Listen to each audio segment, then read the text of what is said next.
I've gone back and forth about whether to share this, but I think I need to put it somewhere. This happened when I was a sophomore at school in the Northeast. I won't say which one, and I'm in Kappa. I'm an English major, and I've always taken my academics pretty seriously because I'm trying to get into law school after I graduate. That's relevant context for what I'm about to tell you. Last semester, I enrolled in this upper-level course on English Romanticism. The class was pretty small, maybe 25 students in total, and it was mostly juniors and seniors. There was a professor who led the seminars, of course, but most of the actual teaching was done by the TA during discussion sections. His name was Romer, and yes, that was his real name. I still don't know if it was a first or last name situation, but that's what everyone called him. He was maybe late 20s, kind of lanky, and gave off this I'm in a band but not a good one type of energy. He was kind of just an oddball. Anyway, the class itself was fine. A lot of close reading, a lot of discussion about nature and memory, and all that romantic nonsense. But participation was pretty dead most days. People would just sit there and wait for Romer to fill the silence, which he hated. You could tell it made him uncomfortable, which was problematic because then he'd start cold calling on people and chirping at them when they clearly didn't know what was going on. There was one guy, though, who always seemed to keep things alive. His name was Luke. He was tall with brown hair, and the only other thing I knew about him was that he was in one of the better frats on campus. He had this way of making jokes at just the right moment, not to be annoying, but to break the tension when things got awkward, and he actually did the reading, which was rare. When he talked, it was clear he knew his stuff, so the humor felt earned. He wasn't trying to be the class clown, he just had a presence. I remember thinking he was smart but kind of goofy. Anyway, since I needed to participate for my GPA, I ended up being one of the only other people who talked regularly. So it was usually me, Luke, and maybe 2 or 3 others carrying the discussion while everyone else zoned out. Romer seemed to appreciate it. He'd nod along when I made a point, and sometimes he'd build on what I said in a way that felt validating. For my first essay, and I remember this vividly, I wrote about ambiguity in Wordsworth's Tintern Abbey. It wasn't groundbreaking, but I was proud of it. When I got it back, Romer had written these long, detailed comments in the margins, not just corrections, actual agreement with my ideas. But after that, I noticed things started to shift a bit. Romer began paying more attention to me in class. He'd call on me more often, ask follow-up questions to my answers, make eye contact with me for long periods of time, stuff like that. At first, I told myself I was imagining it. TAs take a liking to certain students all the time. It's not that unusual. But then he started asking me things that felt less academic. I brushed it off though. I had other things going on. Around the same time, I started running into Luke more and more outside of class. Our sorority and his fraternity had a lot of overlap. I think Greek life is mostly stupid, but we were both in, I guess, what you'd consider top houses at our school. So we had a lot of joint mixers, date nights, and just always went to the same parties. And Luke was just always there. So naturally, we just ended up talking more and more, and I started taking a liking to him. After a few weeks of this, he asked if I wanted to grab dinner sometime, and I said sure. We went on maybe 3 dates before things progressed. He was sweet, attentive, all the things you'd want.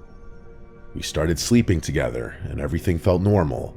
I wasn't head over heels or anything, but I liked him. It was uncomplicated, low maintenance, and mostly painless. One afternoon after class, I was walking to my car when I saw Luke standing behind the lecture hall, smoking a cigarette with Romer. They were talking like they knew each other, which struck me as weird. I didn't even know Luke smoked.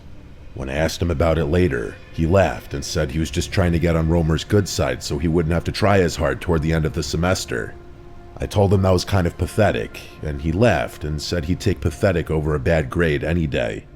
A few weeks later, when I came back, I noticed his phone was lying next to him on the bed, with a YouTube video playing. I know I shouldn't have looked, but curiosity got the better of me. Can you blame me?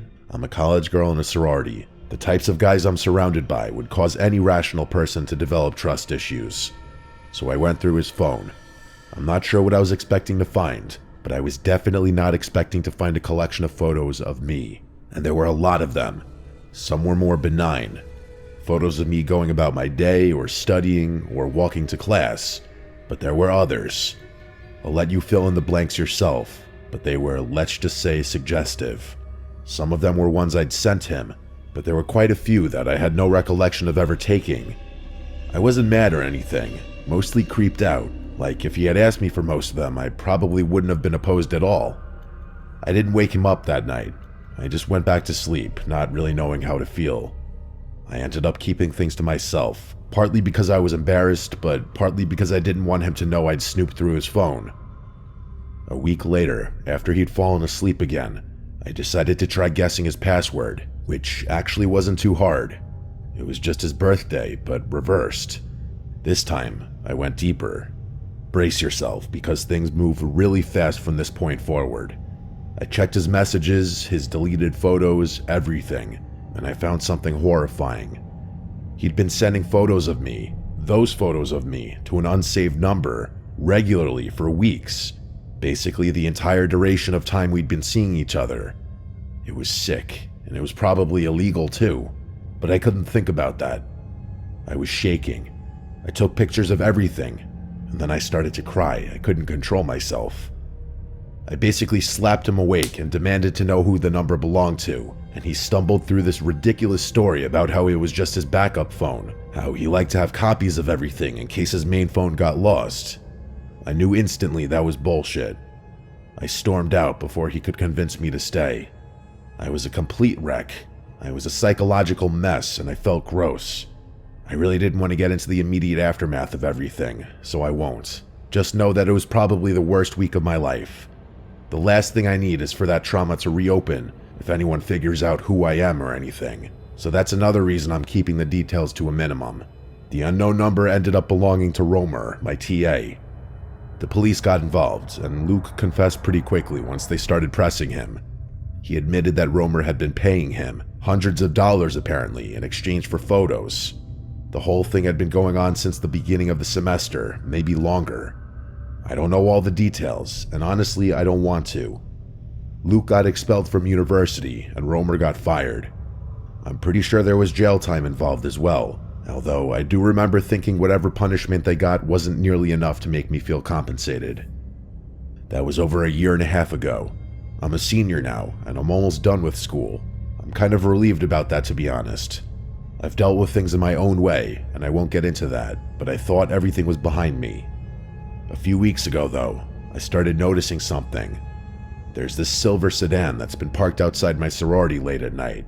Not every night, but enough that I've started paying attention. I haven't seen anyone get in or out of it.